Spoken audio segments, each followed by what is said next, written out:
Kohl's stock soars amid earnings beat despite sales decline. Kohl's shares surged 24% on Wednesday, following the retailer's impressive fiscal second quarter earnings and revenue performance, even as its sales fell and it faces a search for a new CEO.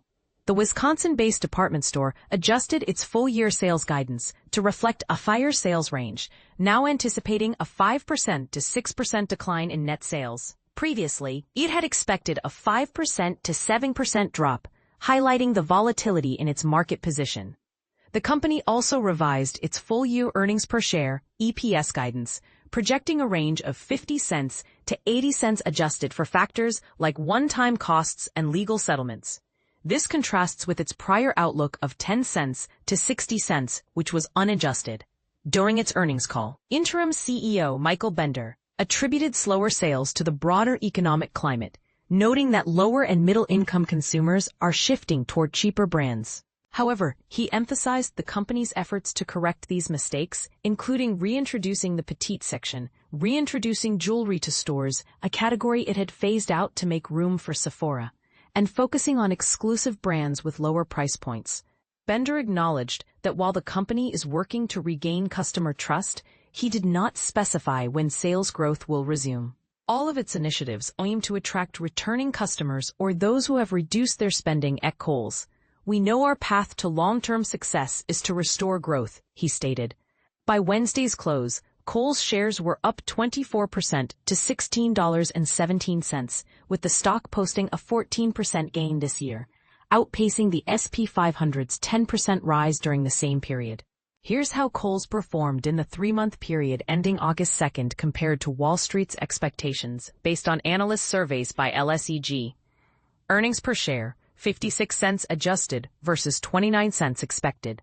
Revenue, $3.35 billion versus $3.32 billion expected. Kohl's fiscal second quarter net income was $153 million or $1.35 per share, compared to $66 million or 59 cents per share in the previous year. After adjusting for one-time items like store closures and a legal settlement, EPS rose to 56 cents. Net sales dropped from $3.53 billion in the prior year's quarter. Kohl's shares and sales have both declined, with leadership changes complicating its turnaround.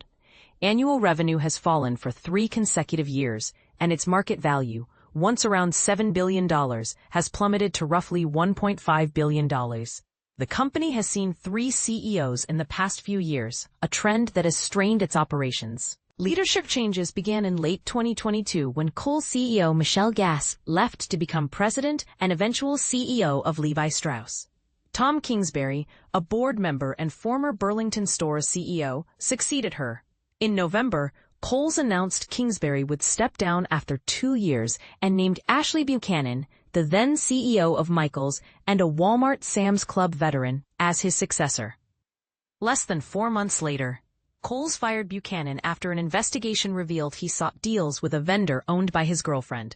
Kohl's appointed Michael Bender, a board member since 2019, as its interim CEO. Signs of potential financial concerns emerged when the company changed its payment terms with vendors, a common practice to delay payments and conserve cash. While Kohl's didn't specify the changes, it noted it regularly reviews its operations to ensure efficiency. It notified some vendors about the updated terms in March. Despite sales declines in the second quarter, Kohl's reported comparable sales dropping 4.2% from the prior year. The industry metric excludes one-time factors like store openings and closures.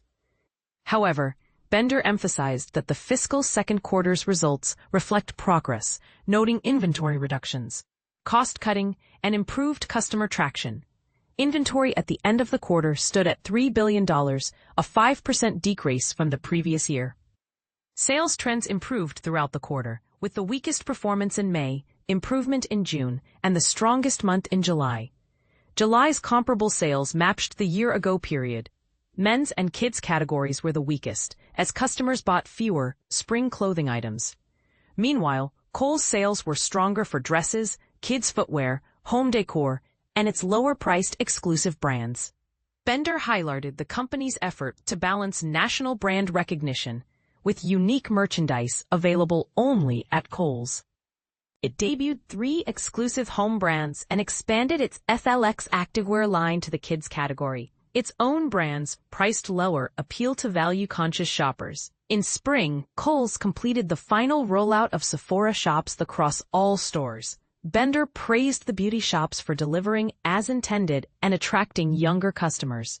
Kohl's also appointed Ariane Parisi, former JD Sports digital chief, as its new digital officer, and Stephen D., previously at Roden Fields, Nike, and J.Crew, as its new tech leader. These hires aim to strengthen its struggling e-commerce business. Digital sales outperformed store sales during the quarter, which Kohl's attributed to adding back brands to coupon eligibility. CNBC's Courtney Reagan contributed to this report.